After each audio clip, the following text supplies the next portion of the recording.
I can't get no call to action, but I try, and I try, and I try, and I try.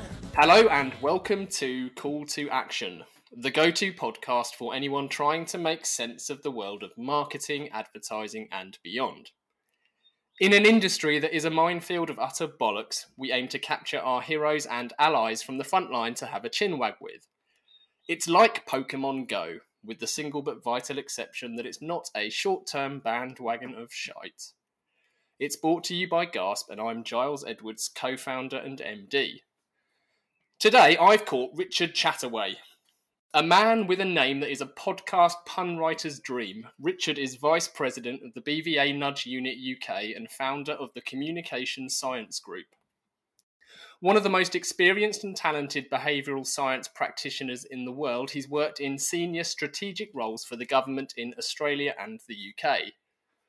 He's had successful stints at 4 of the major global communication networks and advised a stellar list of clients, including IKEA, Google, Sainsbury's and Starbucks, whilst he is also the author of the Behaviour Business book, published in Feb of this year. Richard says if you are in business, you are in the business of behaviour, and unless a business influences behaviour, it will not succeed. Welcome to the show, Richard. Thanks very much. Good to be here. Right, our quick-fire questions then, Richard. So, Mac or PC? Mac, I think, although it's a tricky one because I use both, like most people do, I think. I always view Apple as a marketing company that does tech, and the other companies as tech companies that do marketing, if you see what I mean. Wine or beer? Ooh, again, I do like both. I'd say beer first, then wine. Marmite or Vegemite? Oh, well, now that is a really hard one because I lived in Australia, so for a number of years, and it's a very sore topic, particularly with the Aussies, about the difference between the two. I'm probably going to have to go Vegemite. I think on a taste level, I do prefer it. Rory Sutherland or Richard Shotton? No, you're giving me some really tough ones here because they're both friends of mine, and I really like their work. Say both. That's fine. It's unfair. Yeah, I think it's got to be both. Sorry, it's unfair. I don't know why we've asked that a couple of times in the past. I don't know why because I hugely admire and like both of them. So yeah, me too. Yeah. Right, 3 more. John Walk or Kevin Beattie? Oh, well, that's obviously a reference to those who aren't fans of 70s and 80s football. That's a reference to my lifelong support of Ipswich Town Football Club. Well, the Beat, as he's known, is widely regarded as the best player ever to play for Ipswich, possibly in the history of football, but maybe I'm biased. So but Walk is more my era. Sadly, I'm not quite old enough to have seen the best of Kevin Beattie, so probably I go for Walkie. Nice. Bamba Gascoigne or Jeremy Paxman? Again, Paxo's more my era, I think, and I do know I have friends who used to work with him at the BBC and say he's a really lovely man. So that's what I go for. Oh, nice. Okay, last one. Nudge, nudge or wink, wink? Definitely nudge. I think, sadly. Yeah. So, Richard, you studied law at Cambridge, which is fairly intimidating, if I'm honest. But I didn't study it very well. That makes me feel slightly calmer. But so before that, or even after, what was your first ever job? And then how did that lead into what you might remark as being your first proper job? Yeah, so I guess, in terms of my first proper full-time FTE job, it was in media, which is my background. And I guess you asked me about Richard Shotton versus Rory Sutherland. I think I share aspects of my background in the industry with both of them, in that I started in direct marketing as Rory did, and I started in the direct marketing division of a media agency, and Richard's from a media background as well. But in terms of, I'd done law at university, as you say. I decided midway through my studies that actually a career in the law wasn't really for me.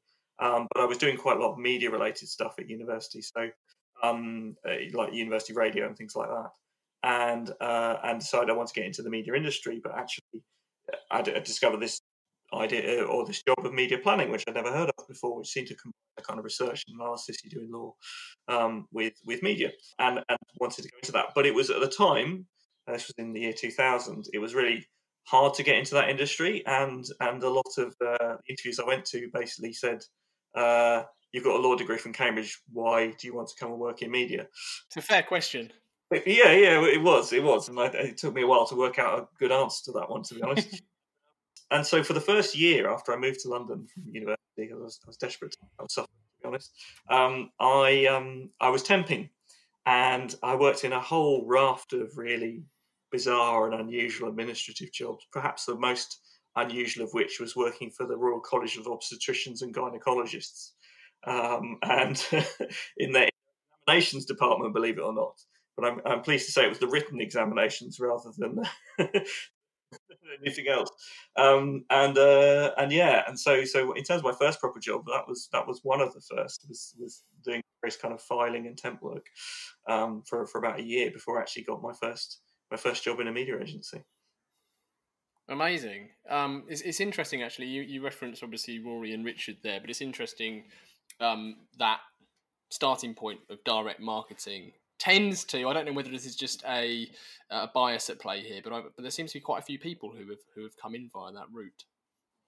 Yeah, well, the way I talk about it in my book actually is to say, I think I noticed a similarity with that as well, in that it seems to be, for those of us who have a interest in the use of behavioural science in marketing in particular and communications, direct marketing is a bit of a gateway drug, I think. There's a quote from David Ogilvy, not that I compare myself to him in any way, shape or form, but there's a quote from him which he said he described it as his first love and secret weapon, I think, direct marketing, because ultimately, direct marketing is the clearest articulation of the job of marketing, which is to sell stuff, and to make sure people actually, you mentioned at the beginning about what I say, or how I start my book, that if you're in business, you're in the business of behaviour. And what I mean by that is that, in terms of marketing, unless you actually get people to buy the products and services you are selling, you're not achieving a successful outcome for that business. You're not generating revenue for that. So, the goal of advertising, and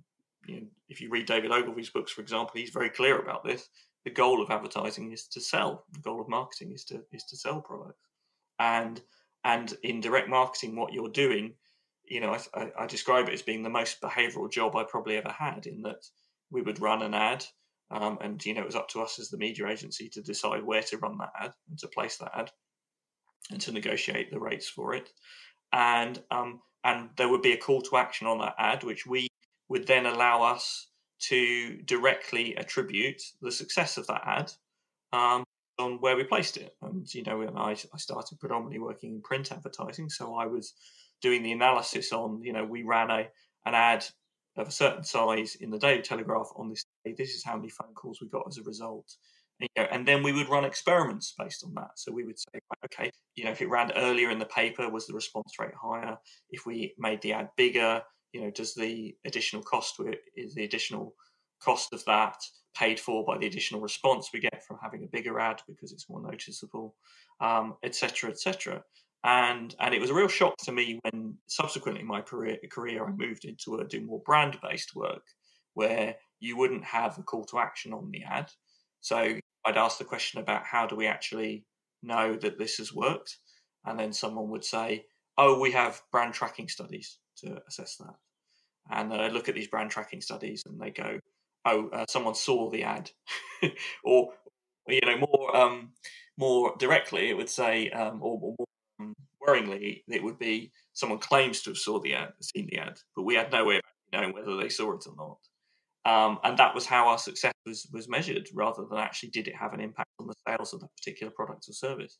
There is a lot more, I suppose, ambiguity in brand tracking, and I'm someone who rallies for a lot more brand-focused activity in most instances. But you're right, the being more frontline, I suppose, in terms of to an acquisition, direct marketing has I would suggest a much clearer idea of success. Yes, well, and I think the point is that It's not to say you can't measure the success of brand advertising and then it doesn't perform a role. It does perform a very important role. But the metrics that you use, just because something is easy to measure doesn't mean it's the right thing to, and that's the critical thing. And what we now know, and this is really the value for behavioural science in marketing, in my mind, is that it gives us a better understanding of how marketing and advertising works, and it also allows you to focus your efforts on the right tools and the right metrics to understand exactly what the role of that is. And if you're very clear, if you are working in brand-based marketing, then if you're clear on that, then it can only help you deliver better work.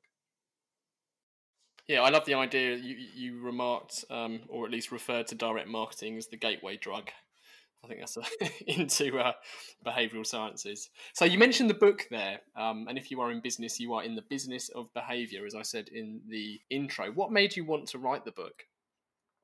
Yeah, well, it was a combination of things, really. One was that I, having worked in behavioural science or applied behavioural science for a number of years now, starting initially in communication, so I sort of got introduced to it working in public health communications here in the UK and doing some of those scary ads you might remember from the mid-noughties to persuade you not to smoke, so people with hooks in their mouths and stuff like that.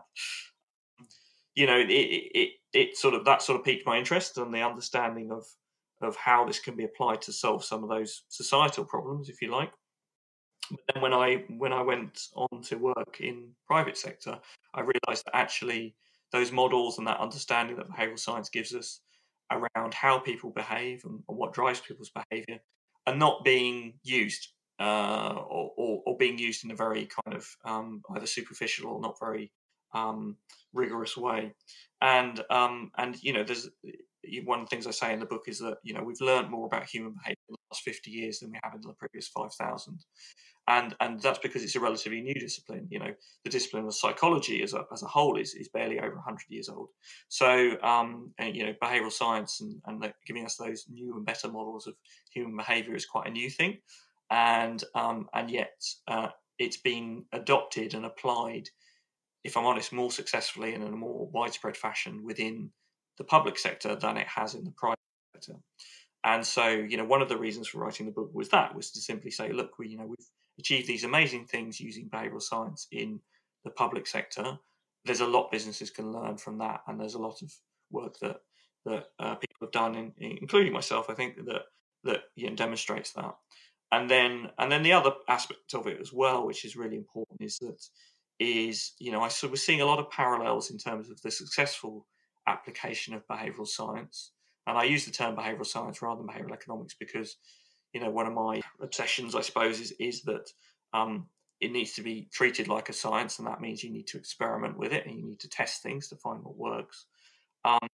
Is that businesses, the most successful 21st century businesses in particular, when you look at the likes of the Googles and the Facebooks and Amazons and Netflix, what has driven their success has been as much about understanding human behaviour and then testing and learning and iterating from that, adopting a scientific approach, as it has been technological innovation. And one thing I've noticed with businesses in general, but particularly true in marketing, I think, is that we tend to get obsessed with the new shiny thing, the latest technology, and adopt that in a slightly uncritical, unthinking fashion sometimes. Whereas actually, what hasn't changed over millennia is human behaviour and the drivers of human behaviour.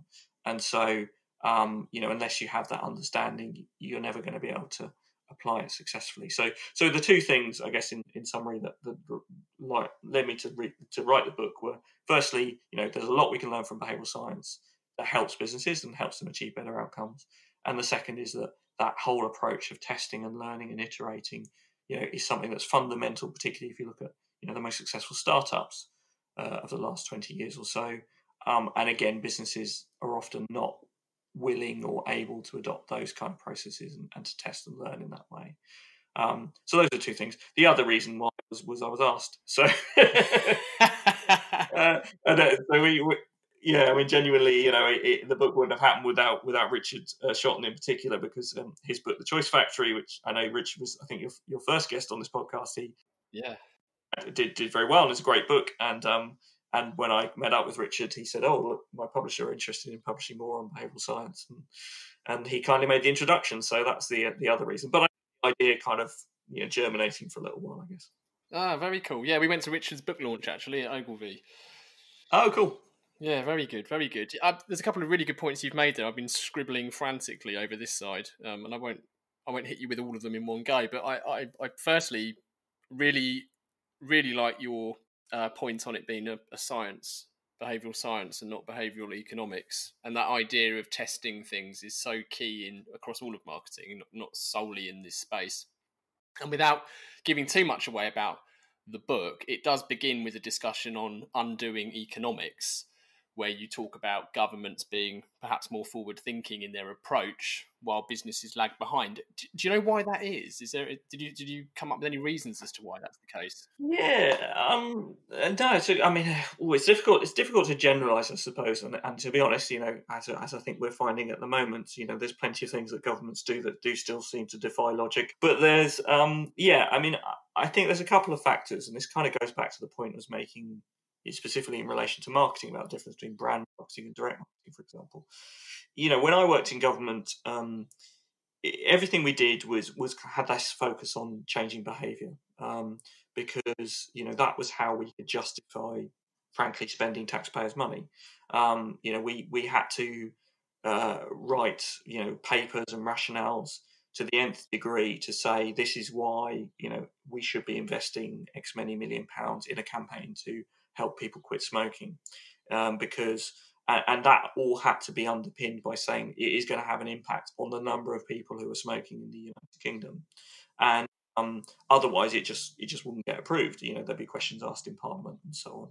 And so that level of justification needed, and the fact that the sole goal of those initiatives, particularly in an area like public health, is to change behaviour, means that you're naturally going to gravitate towards those disciplines which give you the frameworks and the understanding of what changes behaviour and the best practice around that.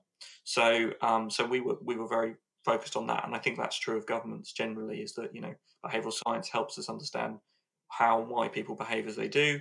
So that should be applied for challenges which are about behaviour change. And in business, there is still this presumption in a lot of cases where that we're not really interested in that business of behaviour. We're not interested in changing behaviour necessarily, as in you create a product or a service that is sufficiently innovative or sufficiently good.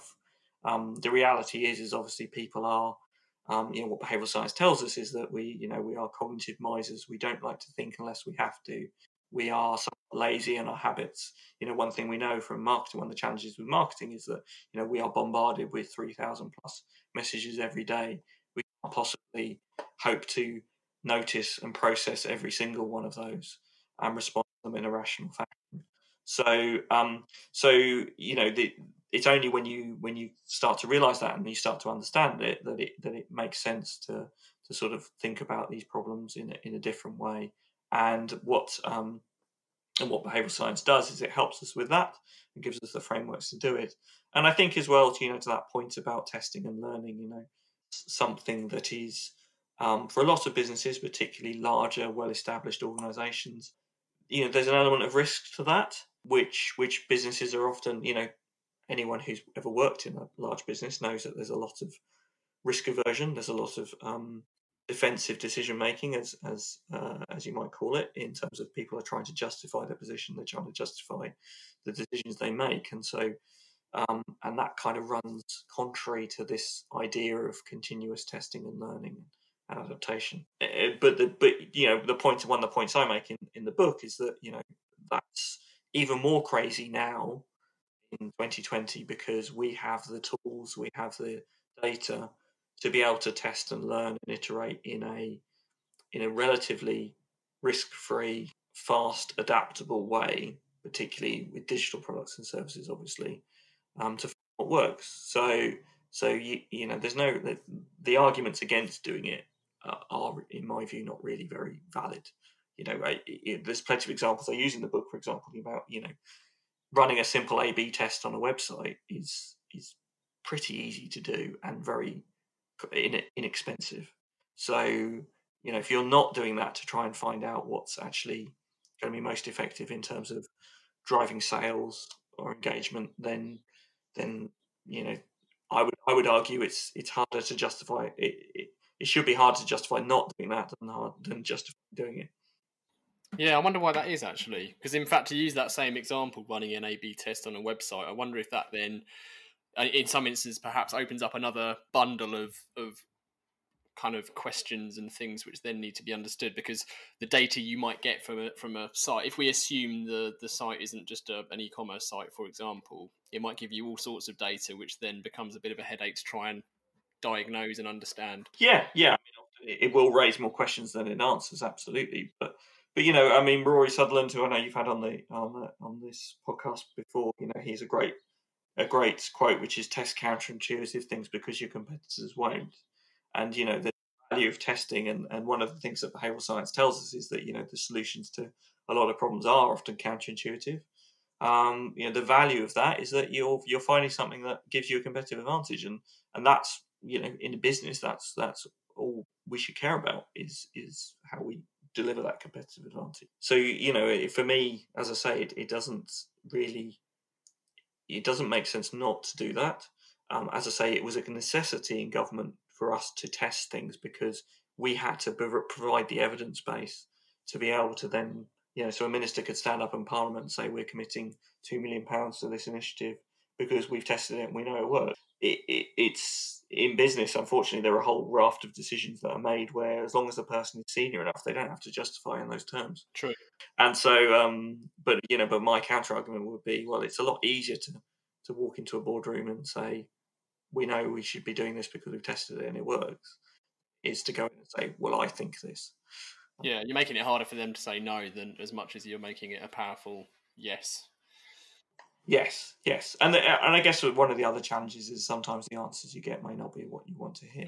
Yeah. And so, and in behavioural science terms, we talk about concepts like confirmation bias, which explains that, which is, people give more credence to information and facts that support their pre-existing views. So we seek out information that confirms our own view of the world, and that just creates a kind of cyclical effect, and it just gets more and more ingrained. So so it's quite hard for businesses to try and and one of the things I talk about in the book is that it's as much a mindset shift as it is anything else. You have to recognise that testing has value for all those reasons I mentioned, but also one of the things you have to recognise with testing is that some things won't work, some things will fail, but actually when they do fail, that's as valid and an important an insight for you as when things do work, because if it fails, you should never do that, and you can divert resources and attention away from something that's not going to work for you and focus on things that will. And that's you asked me at the very beginning about PC versus Mac, and the reason I hesitate for that is that, as I say, I think Apple are a marketing company that does tech, and other tech companies tend to be tech companies that do marketing. I hesitate a little bit because the recent turnaround at Microsoft, for example, and the fact that they've, as a business, are now have turned around their fortunes and become the largest tech company by stock valuation, is to some degree, or Satya Nadella, who the CEO there, attributes it to a sort of cultural shift where they went from a know-it-all company to a learn-it-all company. And I think that's a really nice articulation of exactly what I'm talking about, that they recognised that they were proceeding on the basis of a whole raft of assumptions that couldn't be proven and were perhaps even wrong. So they went from saying, okay, well, let's forget what we do know, and let's proceed on the basis of we need to test things to find out what works, and it's paying off for them. Yeah, really good point. You've mentioned your time in Australia, and you worked with the Australian government on their quit smoking app. Why do you think that was so successful? And are there any other nudges for good that you're really proud of? Yeah. So my Quit Body app, which we developed in Australia in 2012, and still going strong now. It's had over 500,000 users in Australia, which, by my estimate, is between 1 in 3 and 1 in 4 smokers have used it. Yeah, it was a phenomenal success, and it's one of the things that you asked me about what inspired me to write the book, and it's one of the, obviously something I referenced within there, but it was indirectly, it was one of the inspirations for it, in particular this whole idea of testing and learning, because when we developed it in 2012, there was the circumstances in which it was, and it had been already proposed by some of my colleagues when I joined the agency I worked for in Sydney, who had the federal government account. So they'd already suggested some form of app, and I think part of the reason for that was that there was apps was new technology at that point. They were driving adoption fast. So there's a recognition that it could have some value. But actually, what really drove the success of it, and there's kind of strategic reason for developing the app, was that if you've ever been a smoker, I don't know if you have, but yes. Yeah, okay. And well, you don't have to tell me whether you'll quit or not, but you know that one of the hardest things about quitting, I'm guessing, is that you get cravings at any time of the day or night, basically. And one of the challenges from communications is that we can communicate to people to say these are the reasons you should give up smoking. We can motivate people, give them the willpower to quit, which is very important.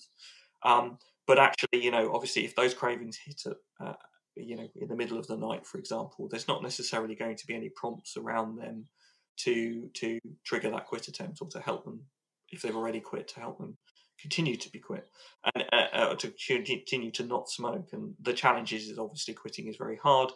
People fall off the wagon. By some estimates, it's anything between 20 and 30 quit attempts on average before someone does it successfully. So we knew that to have the impact required, we were going to have to help people quit successfully.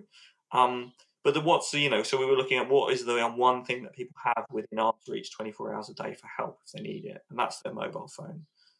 It's the one thing we all have to hand now. And this was even back in 2012. So using a mobile was the perfect solution for it. There was also a very practical reason as why it's the right solution, was that at the time there wasn't much money around, and these traditional kind of big budget advertising campaigns that had been featuring the disease lungs and so on just weren't practically possible for us. So we had to look at other solutions which required a lower investment, and an app was a good way to do that. But what I brought to it was this understanding of what some of these subconscious drivers of behaviour. I'd also obviously been working on smoking for a number of years in the UK, so I had an understanding of the specific issue. And what we built into the functionality of the app was a number of behavioural nudges within it to make it more successful and to help people quit more successfully. But what was really interesting about it, and one of the things that is particularly relevant for what I talk about in the book, is that we only had 8 weeks to build the first iteration of the app. And the reason for that was the minister had a slot booked on World No Tobacco Day on a program called The Project, which is basically the Australian equivalent of The One Show. So it's a prime time kind of current affairs type show. And she wanted to have something to talk about. So on that slot, so she basically said, it's 8 weeks beforehand, said, I've got this slot booked on TV.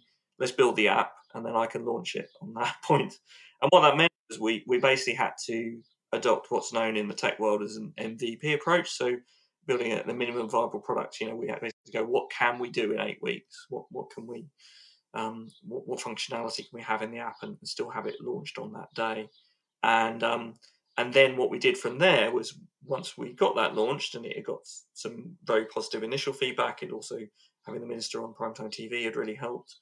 What we were able to do was then add new functionality to it, use the data and the feedback we were getting from users to continually optimize the app. And that's why it's still going strong 8 years later. And that for me was a really interesting insight, was to say that the app to discover that the app has been successful because we've used the behavioural techniques, but it's also been successful because we've continually tested, learned, and optimized in terms of that functionality. And then I read a bit more about that kind of MVP approach, and how the big tech companies, the FANGs, the Facebook, Amazon, Netflix, and Google have been applying that. And I was like, I guess the light bulb moment was realizing there's a complete consistency between the correct application, successful application of behavioral science, and the way those businesses solve problems. And it's the combination of the two that's driven their success, and that all businesses, whether they're digital or not, or whether they're technology focused or not, can learn something from that. Yeah, and also it's key to I'm keen to share the fact that the app has actually been white labelled and used in governments elsewhere. So It obviously has. its success is wide reaching. Yes, absolutely. Yeah, yeah, and it's which is great because again, if something's not, if it ain't broke, don't fix it, kind of thing. And the barriers to quitting smoking are pretty consistent wherever you are in the world. As I say, it's an addictive product and it's a habit forming product, so those barriers are pretty consistent wherever you are in the world. Mm. Yeah, awesome, fantastic. You've written a blog recently, and it seems very topical and appropriate to discuss it, even just briefly now. And your blog is "Can We Nudge Away Coronavirus?" So I wanted to ask you: have you seen any behavioural science and nudges deployed since the pandemic emerged? Yes, yeah, absolutely, and I think we've probably all seen them, although we may not necessarily have been aware of them. So, in my local supermarket, they've got the feet on the, painted on the floor of the supermarket, or with decal stickers on the floor of the supermarket saying, this is 2 meters apart is. I've seen some of the supermarkets are basically saying it's like 2 trolley lengths away from each other. Those kind of nudges. So, ways of framing information that makes people more likely to behave in a particular way are being utilised, quite extensively at the moment, I think. Well, my local council, and I shouldn't really badmouth them, but they chose to show that 2 metre distance vertically as opposed to horizontally, which I found just quite alarming. There was a vertical banner showing me 2 meters, how the distance vertically. Bizarre, very bizarre. Yeah, yeah, and I saw an example with some ATMs in, I can't remember which country it was in, but they had some ATMs and they put out the distance, between the 2 meters distance away from the ATMs that people needed to be, and and but the thing was the ATMs were next to each other, so they had the 2 meters distance going back from the ATM. Obviously, you'd be standing directly next to someone.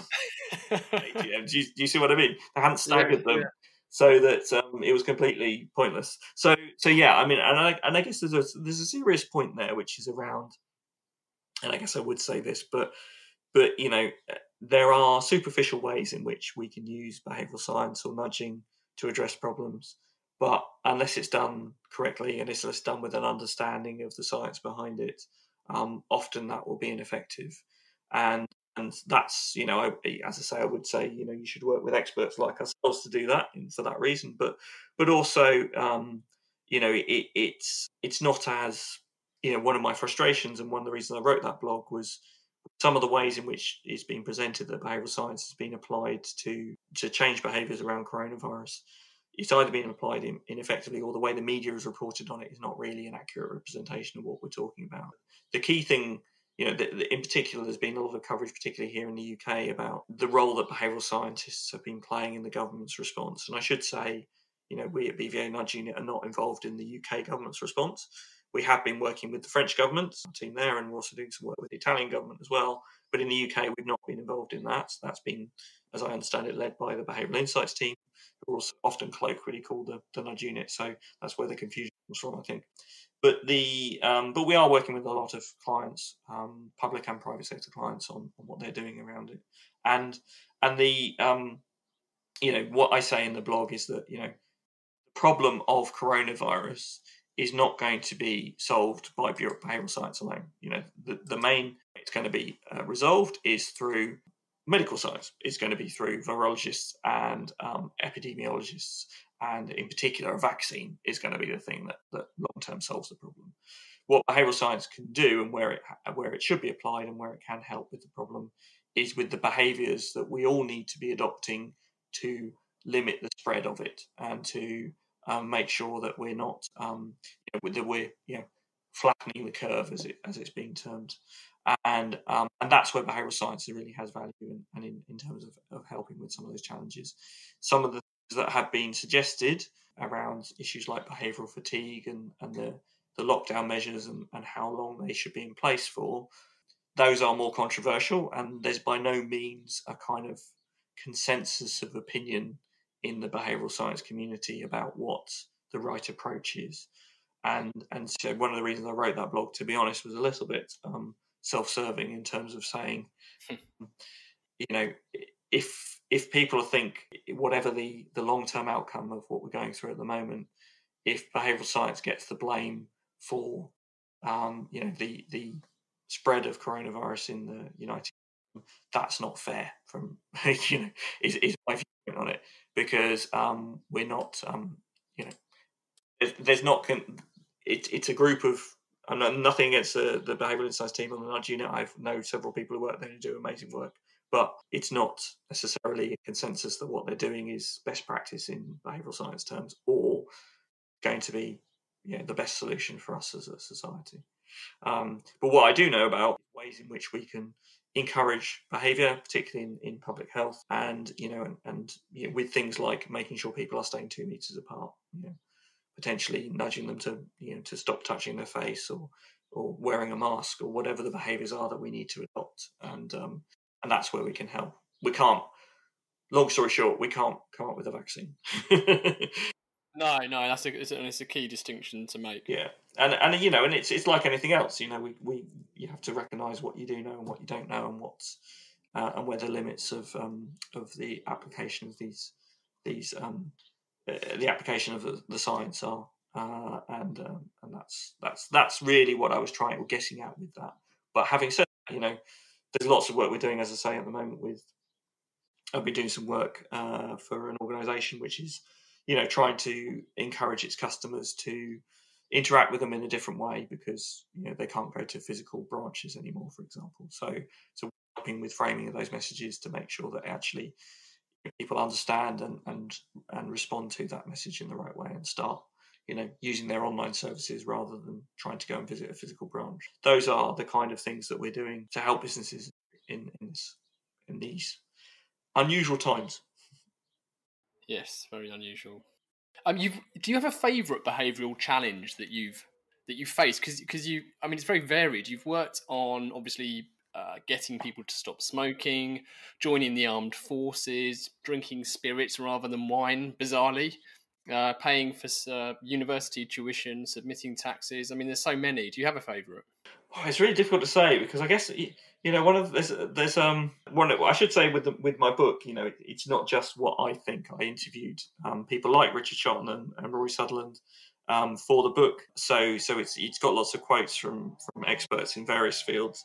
And one of Rory's quotes, that he's actually quoting Richard Feynman, the famous physicist, and he says, I don't know much, but I know everything is interesting if you look at it closely.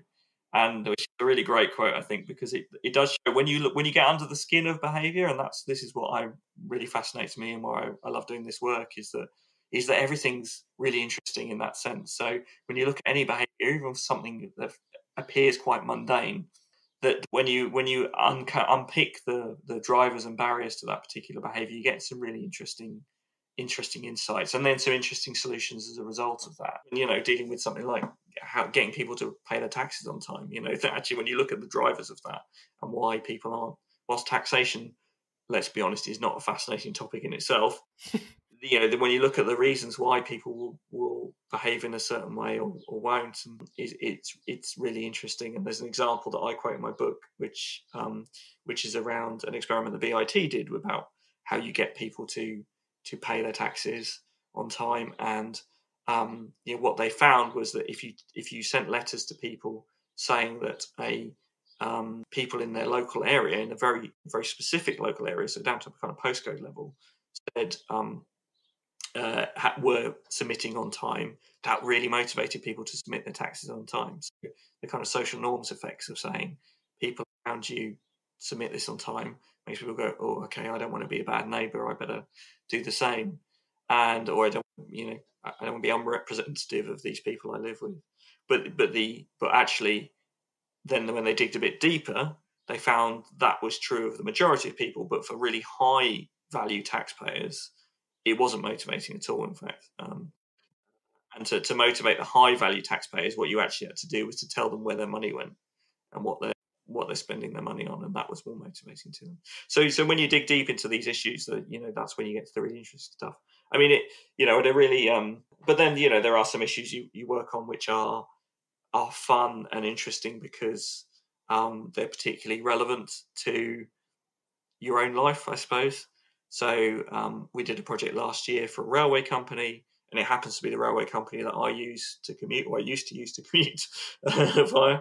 And that was about basically getting the trains to run on time, and in particular how we could stop passengers behaving in ways that delays the trains. And that was really fascinating for me. One, because I commute via that service, so I'd seen some of the behaviours that we're talking about, and two, because if we did a good job, I'd personally benefit from it to some degree. But actually, again, as a behaviour, it was a really fascinating one because some of the behaviours you see, like for example, one of them was people pressing the emergency alarm when it's not an emergency alarm, or when it's not an emergency situation, or they think it's an emergency situation. I remember hearing a story as part of our research for that where there was one of the drivers said to us, one of the late services on a Saturday night is an express train, so it doesn't stop at a particular station. But there's a group of lads who always go out together on a Saturday night, and they've worked out if they press the emergency alarm at a certain point, effectively it will stop at their station, so they can get off the train there. So they were basically using it as kind of a request stop type thing. Wow. Group of lads, and the driver said, "I got wise to their game, because what happens is when you press the button is you speak directly to the driver through the intercom." And he said the one night they did it, and I went, "Not tonight, lads," and just carried on. Oh, that's wonderful. Yeah, so that kind of stuff is really fun, I think. Yeah. Oh, that's fantastic. I have a couple of listener questions for you, Richard. Sure. So asking the general public for their opinion, be it on Brexit or boat names, is notoriously fraught with danger, but that's not stopped us asking. So we have, I'm going to lead with a with a daft one, but it could lead into something more interesting. So Mark, who is one of our copywriters, he's asked, is there any conceivable way we could nudge Ipswich Town further up the league? Well, do you think if I hadn't worked that out, I wouldn't have tried it? But there must be a place in, well, numerous places in sports, broadly speaking. Yes, yeah, and there's an example I quote in the book, which was a really painful one for me to include because it relates to our bitter rivals, Norwich City. And there's a concept, I don't know if you're familiar with this. There's a brilliant academic. He's actually an Australian, but he's based in New York, called Adam Alter, and he wrote a book called Drunk Tank Pink. And the idea behind Drunk Tank Pink is, so one of the things that behavioural science tells us is that our environment can have a big influence on our behaviour, and more than we realise. And there's what they've discovered is there's a particular hue of pink, which they call Drunk Tank Pink, which is a particular Pantone that what it has is a kind of testosterone lowering effect. So they call it Drunk Tank Pink because they painted drunk tanks and prisons and things in this colour to stop violent behaviour, basically, or to make it less likely to happen because it lowers testosterone. And so what Norwich City did in the season they got promoted last season from the Championship was they painted the away dressing rooms at Carrow Road, their stadium, in this Drunk Tank Pink. Wow. And they won the division comfortably. Now, you can't say that was purely the only reason for it, obviously, but I thought it was a really interesting case study, and there's been some other sports teams who've tried to do the same thing. I actually asked Adam Alter about, they had an issue with in Australia with the rugby league, the NRL, which is the Premier Rugby League competition in Australia, where the referees, they signed a new sponsorship deal for the referees, and that they had to wear pink uniforms because it was the branding of the brand that was sponsoring them. And after a season, the referees said it completely undermines our authority.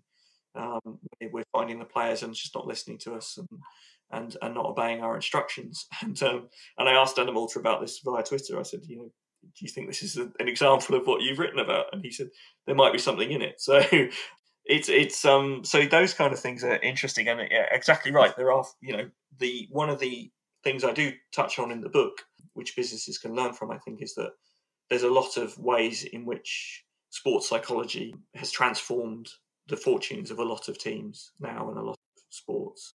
And if I'm honest, it was something I wanted to write more about in the book, but as a sports fan, but it was more that I didn't want to detract focus away from the business side of things. But one example is that the England football team now regularly use sports psychologists, and in particular, podcast actually, not to recommend another podcast while I'm on here, but Bruce Daisy's podcast, Eat, Sleep, Work, Repeat. He did a great interview with the England football team's psychologist about some of the things that she's done to help them improve. And Gareth Southgate in particular is a huge fan of using psychology to improve the performance of the team. And when you listen to what they've done and how they've applied it, what it fundamentally comes down to is an understanding of players as people and as individuals at some level. So one thing they did, for example, was they used psychometric testing to understand the personality types of the different players on the England team, and in particular how they cope under pressure. And there's no more pressurized situation in football than penalty shootouts. And if you notice that, one of the big differences in the England football team over the last few years has been They've won a few. Yeah, exactly. We've been able to, and I don't think I was the only one when I saw in the World Cup that the key penalty during the shootout was going to be taken by Eric Dyer, and I had my head in my hands at that particular point because he's by no means the most, and no disrespect to Eric Dyer, he's obviously a very good player and far more talented than I would ever be at football. Well, I had my head in my hands, and I'm a huge Spurs fan, so you were... Yeah, well, exactly. Well, even more, yeah. So his strengths and weaknesses more than most. But he was the perfect player for it, and because he doesn't crack under pressure, and he can cope with that pressure. And ultimately, if you look at it in terms of what a penalty is, it's scoring a penalty should be a fairly basic fundamental skill to most footballers, because you just have to hit the ball accurately at quite a large target. And but players, because of the psychological pressure that you put under at that moment, players frequently can't do that. But he's someone who's able to do that, and that's why he was the perfect choice for it. So long story short, there's lots of stuff I'd love Ipswich to do to make them more successful. But sadly, there are probably more fundamental issues there than we can address. I was just one interesting thing that I noticed talking about that actually, that myself this season was that Ipswich for a relatively small team have actually been relatively successful over the last 50 or 60 years, and but less so recently, obviously. And the position they now occupy is the lowest position in the football hierarchy that they've had since the 1950s. And one of the things about that is that when at the start of the season, Ipswich were doing quite well in League One, were actually top of the league. And I felt fantastic about that because my team were top of the league. But consciously, I knew this is the lowest we've ever been in my lifetime. But being top of a league, top of a low league, is better than being bottom of a high league. And that's I think in behavioural terms, of understanding what motivates people's behaviour and what makes people happy, that's a really interesting. Yeah. I really like the psychology around penalty shootouts actually in general, because I've seen this shared numerous times, but I know Richard Chataway is a fan of it too, the psychology around shooting down the middle, and that you are statistically both much more likely to score a goal if you shoot down the middle, but equally as a goalkeeper to save if you stand fairly stationary right in the middle of the goal. The flip side being you look like a bit of an idiot if it doesn't go in or you don't save. There's definitely psychology at play there too. Yeah, well, it goes back to that point we were saying about defensive decision making. Yeah, shoot down the middle and goalie saves it, you look like an idiot, and you're going to be ridiculed for the rest of your playing career potentially. Whereas you take a good penalty, and the goalie saves it, you can say, well, there's not much I could do about that. So yeah, it's a really, psychologically speaking, it's a really interesting point because as you say, the data suggests that the place you should shoot when you take a penalty is down the middle. But people don't do that. Our second question, and actually you can point fingers at Norwich here potentially, but Lisa has asked, behavioural science in is sometimes questioned in regards to the ethical issues of shaping people's behaviour. Do you think there is a line that can be crossed ethically, and is it easily identified and avoided? Very good question. Very important, and a very important question. It is something that I talk about in the book quite a lot. It's a complex one. Yes, it is. It is absolutely, and often one of the things that's often thrown at me, to be honest, in terms of the work that we do, is where does it stop being nudging? Where does it become manipulation? And I think one of the critical points to mention is the reason we call it a nudge rather than a shove, for example, or where I would differentiate something from being a shove, is that the critical thing about nudging is that it needs to be in the interests of the person being influenced, and in particular, need to retain an element of choice about the action.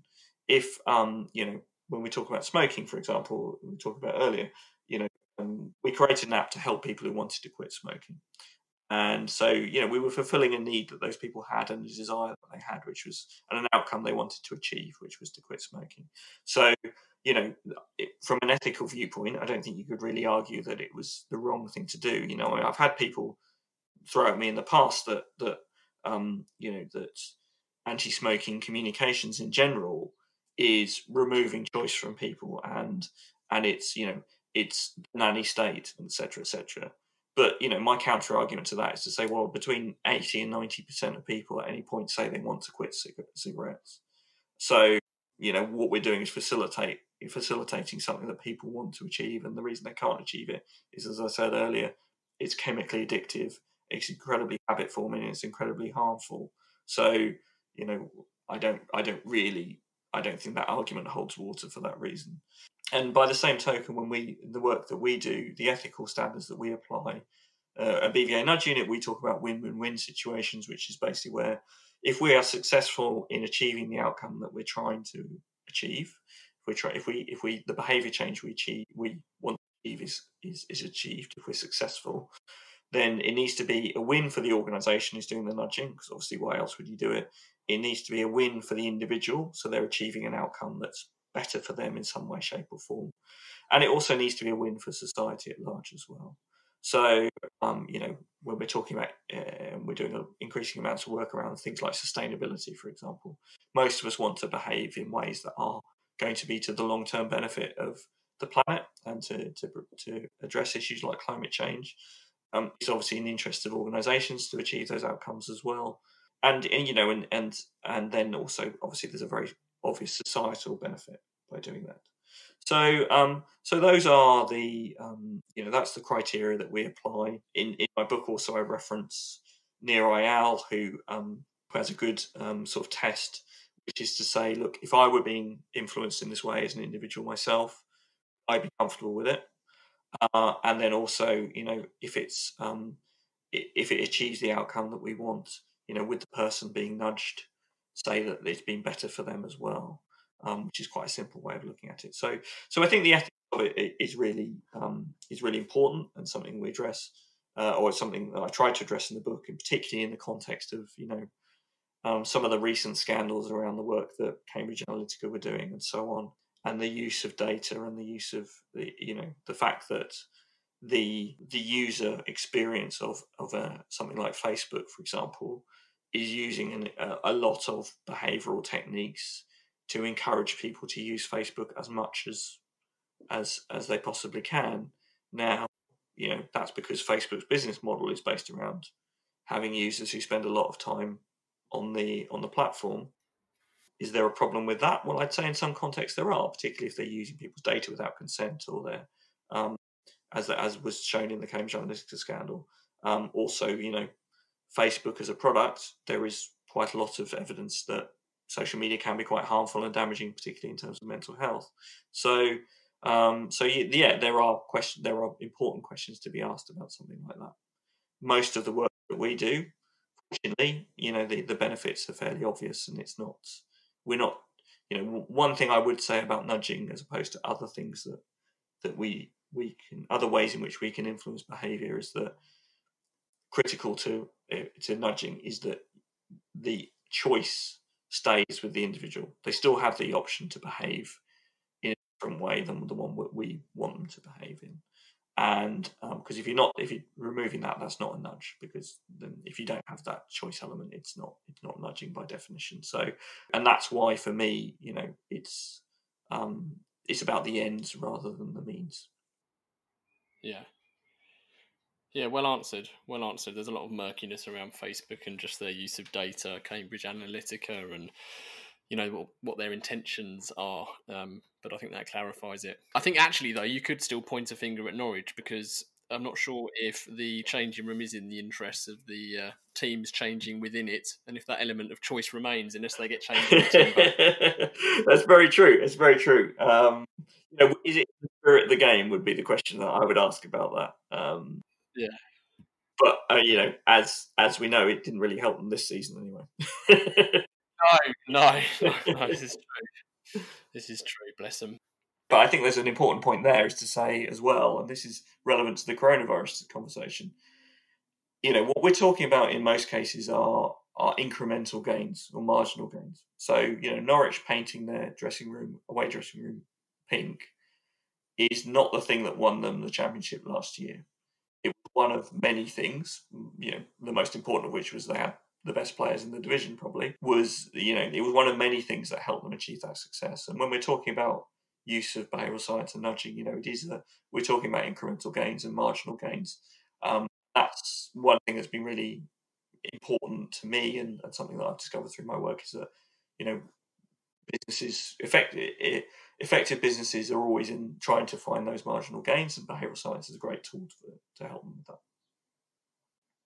So the final part of the interview then, Richard, is our 4 pertinent posers that we put to all of our guests.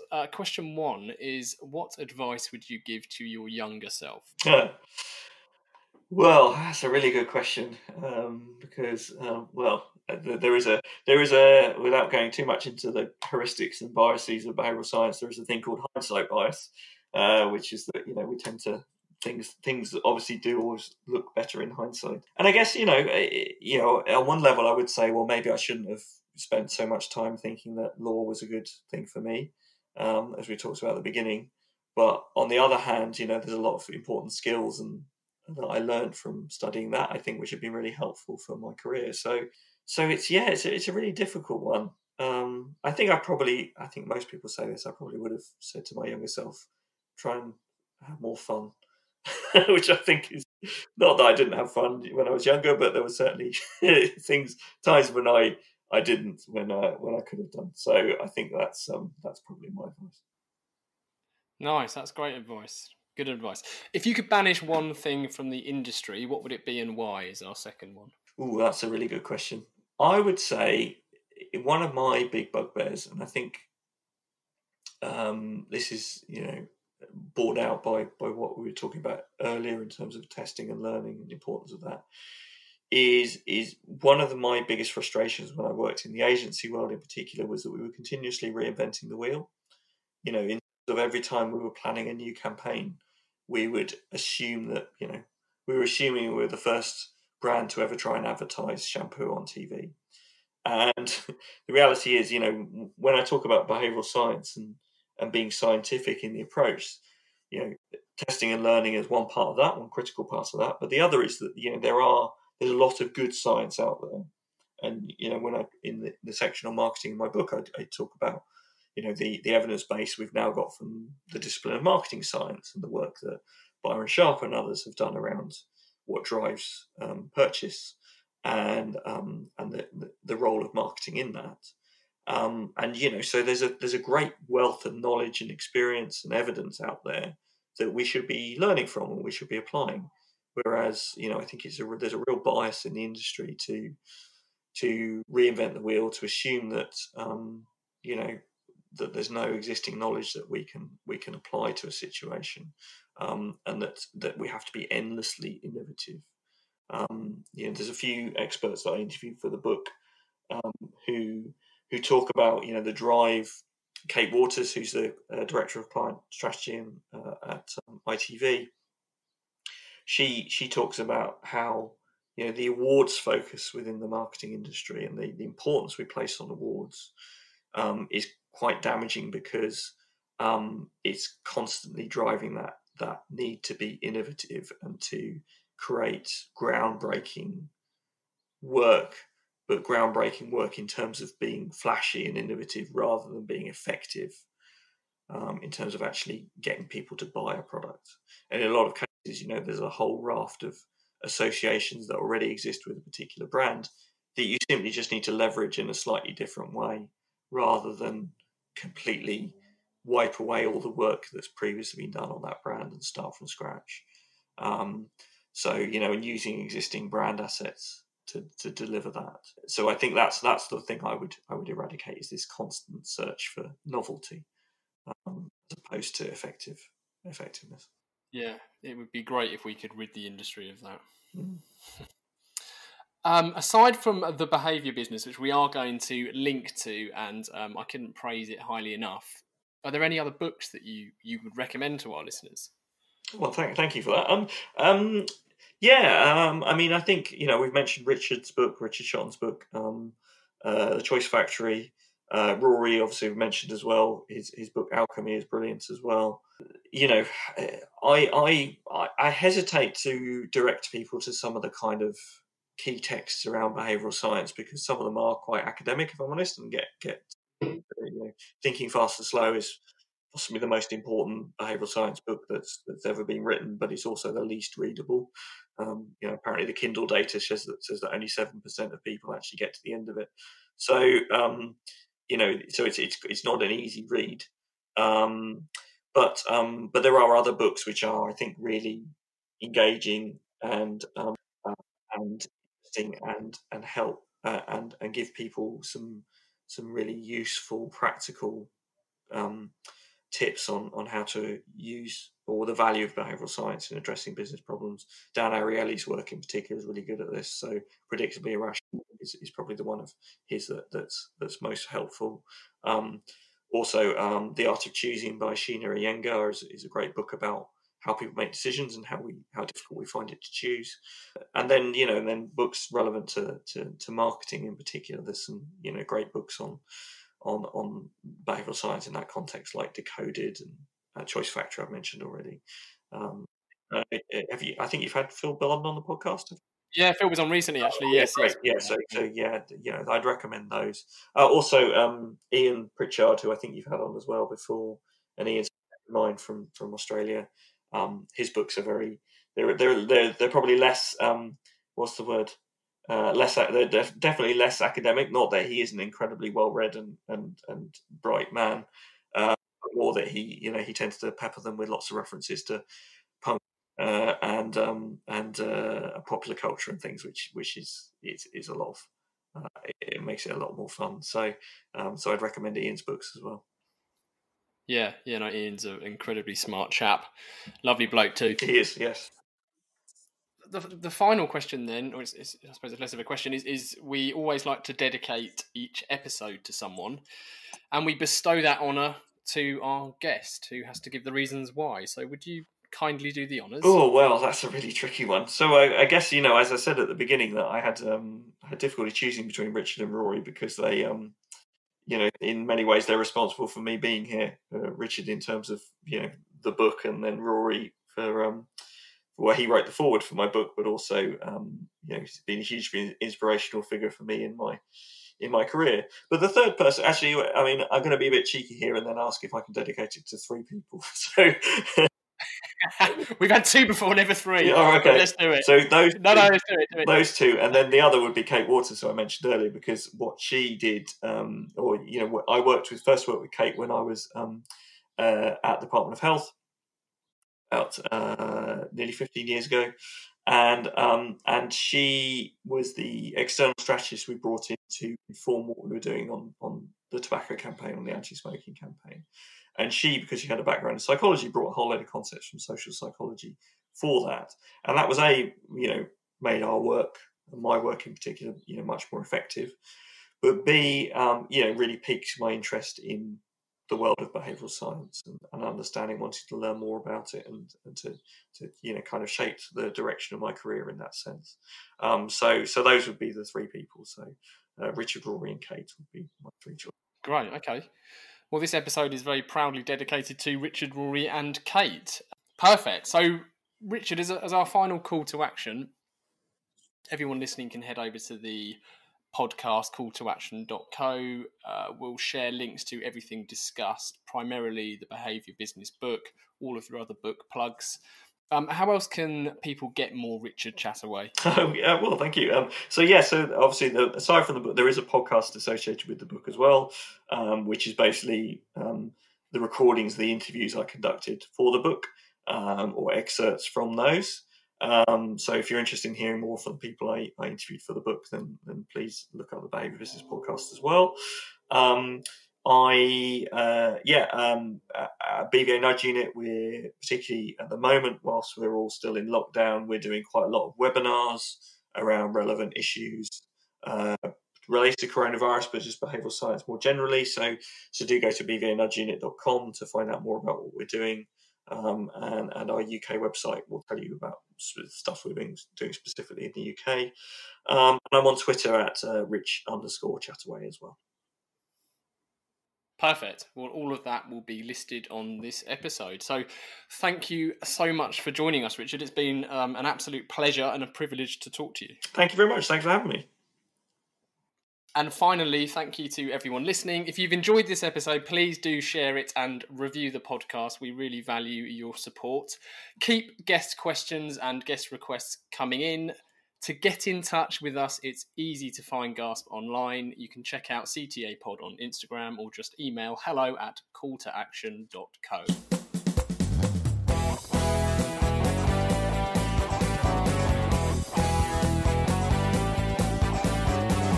I can't get no call to action. I can't get no call to action, but I try, and I try, and I try, and I try. I can't get no call to action. Oh, I can't get no call to action.